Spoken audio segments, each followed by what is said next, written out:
Stephen here. Happy Thursday evening. Go around that way, boy.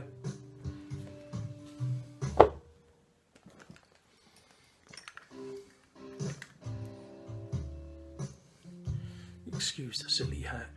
I shaved my head today. I'm getting such a glare off the old bald pate that I put this on. Go around this way. He never learns. How are we all doing on a Thursday? I am alright. Apart from the hat.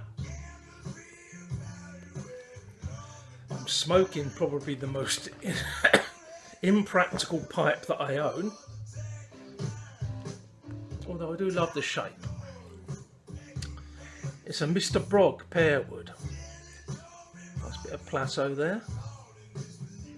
It's a lovely looking pipe. I don't smoke it often. Can you guess why? One, you can't see the bowl when you're lighting it unless you like that, or stand in front of a mirror. And two, you have to be careful that the burning hot ash doesn't fall out onto your gentleman's area. But I thought I'd give it an outing tonight.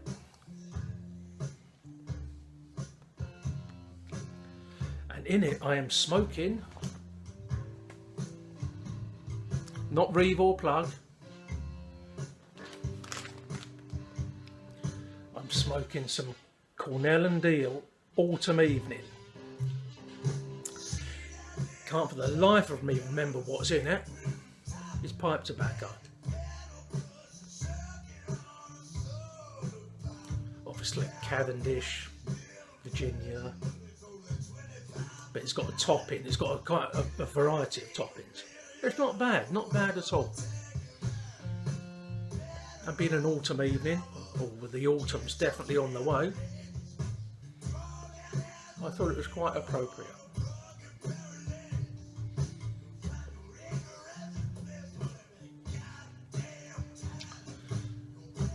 I'm drinking a mighty stein full of cheap supermarket lager. The reason it's cloudy is that I've actually put a drop of lemon barley water in it to try and bump the taste up a bit, because otherwise it wasn't that great. Cheers. Happy Thursday.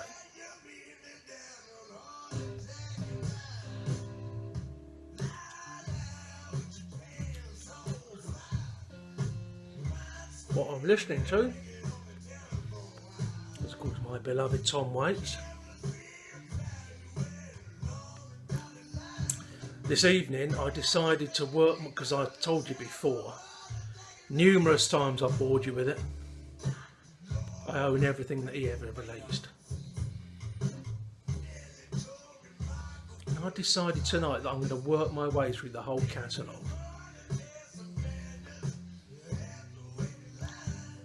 So those that know Tom will know I've already played quite a few this evening. Where I'm up to, and this is especially for Alistair, my mate Alistair, aka Alf Piles. This is one of his favourites. He's a Tom fan as well, and this is one of his favourites. Tom Waits, Heart Attack and Vine. This was the album he recorded or he released after Blue Valentine, one of my favourites. As I said to Alistair, we got an embarrassment of riches with Tom. It's almost impossible to pick a top 5. This does make my top 5, but I don't think he's ever made a dud album in his life. So I started with Closing Time and I've been working my way through it, and I'm up to Heart Attack and Vine. I'm not actually playing the vinyl. I'm playing the CD. Those that watched my video the other night when I was playing Bob Marley where it sounded like Bob Marley that had just inhaled helium.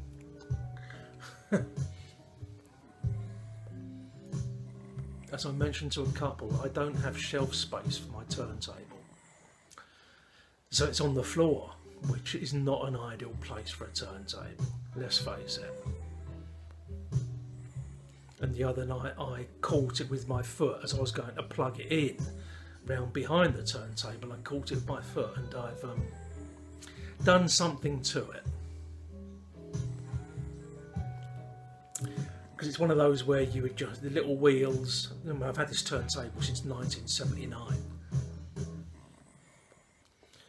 You adjust the little wheels to get the speed just right. I'd rather just have a direct drive turntable that actually plays at that speed all the time. But anyway, through accidentally kicking it, I've obviously knackered the speed somehow. So I thought I'd play it safe tonight and stick the CD on instead.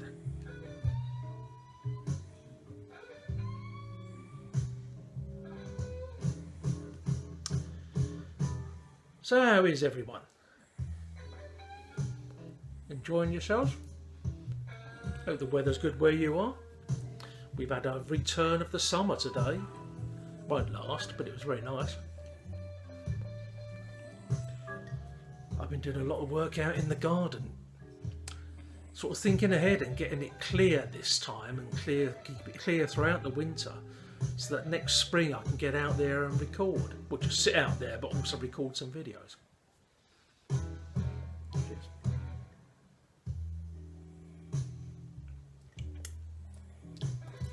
But it's hard work. I'm not a gardener by any stretch of the imagination. And I've got a big garden, a very big garden. Pretty stupid really when you think I'm not a gardener. Why buy a house with a big garden? But I'm quite pleased with what I've done, put a lot of work in, and it's looking, even with the small area I have so far cleared, it's not looking bad. I haven't delved yet into the real jungle. And the funny thing is, I'm going to need this may sound like a joke, I'm going to need a machete, because it is so overgrown, primarily with brambles, that, I mean, those bramble thorns can rip you a new one. They really are vicious. And the stems on some of these brambles are like that, a tangled knot.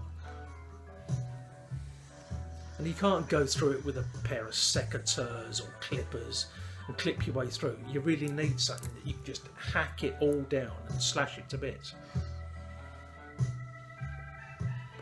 Unfortunately, machetes aren't that easy to come by these days. Mainly due to the youth of today, especially in London, slashing each other to bits. So us law-abiding citizens bear the brunt of the fallout from that.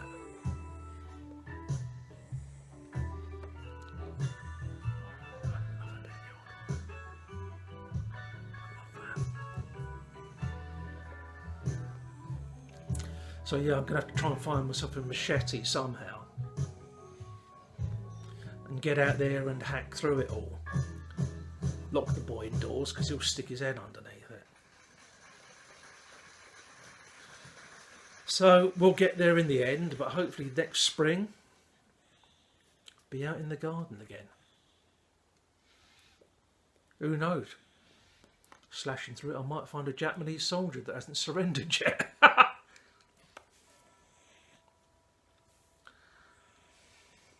I've told you before about laughing at my own jokes.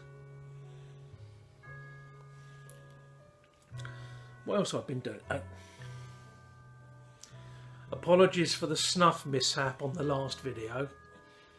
The brown smudge on the nose. I made sure it was clean tonight. Any snuffers out there? What I'm snuffing at the moment is Wilson's of Sharrow Tom Buck. Not bad at all. My favourite snuff, Wilson's of Sharrow Rum and Blackberry, they can't make anymore because of the change in the labelling laws, and you're not allowed to have any kind of flavours or whatever. That was my #1 favourite. The other one I've got open at the moment is a big one, Freiburg and Treuer, which is a very, very old snuff brand, dating back a couple of 100 years, which was taken over by Wilson's of Sharrow. And this is Santo Domingo, which has a lovely, lovely scent, orange groves. But they only sell it in these big tins.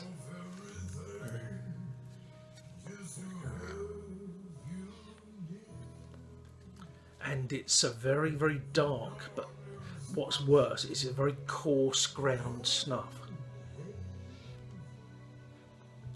And to me, it's too coarse. It's like sniffing fine topsoil. And it causes me to sneeze and cough. But it's like anything else that I buy, I can't chuck it away. I've got to use it. I feel I don't like throwing things away.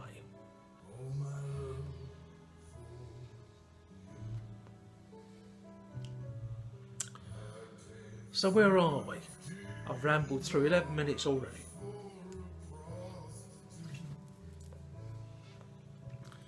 Going back to the boxing books I mentioned the other day, I finished this, pound for pound, FX Tool. I highly recommend this. Yeah, it's not high literature, you know, but it's a book written about boxing, the boxing industry, a novel by a man that was involved in it. He was a cut man himself, worked the corners for many, many boxers. And it's a great book. It was unfinished when he died. He died even before $1 Million Baby, the film based on one of his early short stories, came out. He died of heart problems. And the manuscript was tidied up by a couple of people after he died. But it's a great book. I really do recommend it for a very, very good read. And it's got an introduction. James Ellroy. Any of you read any James Ellroy? Good writer. I haven't read any of his for a long while. I've read the first LA Quartet, which kicked off with the Black Dahlia. Ellroy is an interesting character in himself. His mother was murdered. And I think that's what got him into the whole crime writing genre. But yeah, Black Dahlia and 3 other books, including of course LA Confidential, which led on to the film that starred, who's that? Russell Crowe. Russell Crowe and Kevin Spacey. Although we don't talk about Kevin Spacey these days. But yeah, 4 great books. Really get to the heart of the crime scene. And of great interest. And I read those 4 books a long time ago.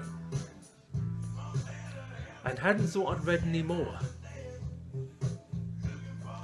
And when I was still married, we went round to a couple of friends for dinner. And the guy was raving about this James Ellroy book that he'd read. And I said, I love James Ellroy. I've read so-and-so, so-and-so. Great, he's a great writer, and we didn't have much rapport before that. Suddenly we'd found a common interest. And he went and got this book. He said, I'll lend it to you, it's great, and then once you've read it, we can have a chat about it. Fantastic, hey! Well, he got the hardback, gave it to me. Here you are. That was about sort of when we went round there for dinner or something. A couple of days later, I opened it up to read it. Got about halfway down the first page and thought, I've read this already.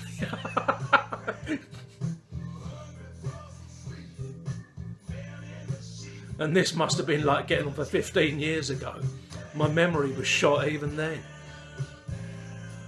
And so I had to go through this process of keeping the book Oh, I've read it, now we can talk about it.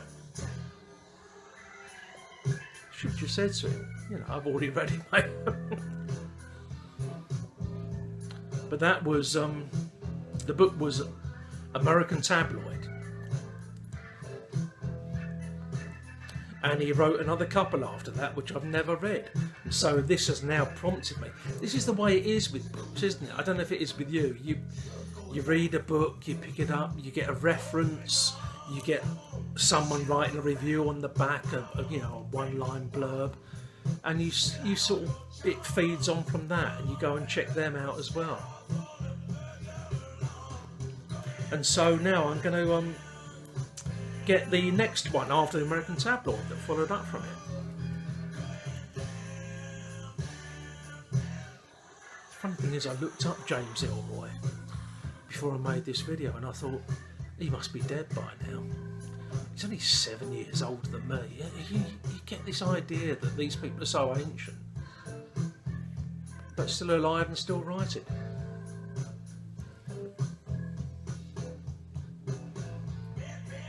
Then he rode up. We've wasted another 16 minutes or so. Cheers all. At the time of making this, I'm on 599 subs. Here's to that.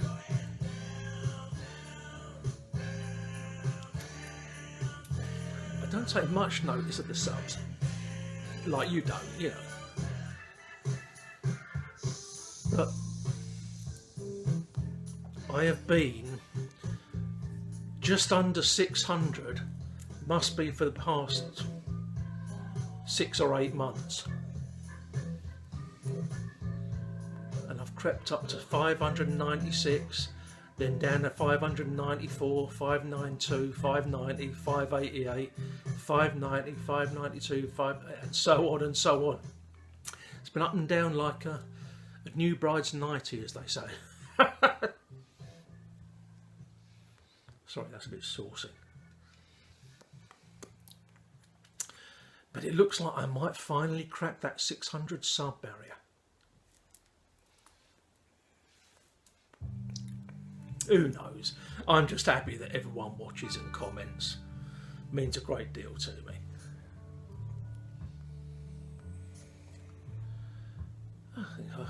I'm feeling fairly mellow now. I'm going to go off because it's fairly late now. It's 11:15 PM here in the UK. But I've recorded some very interesting programs on the old TiVo box, and one of which is a brand new documentary about Hedy Lamarr. Beautiful woman, great actress, an incredibly intelligent woman too.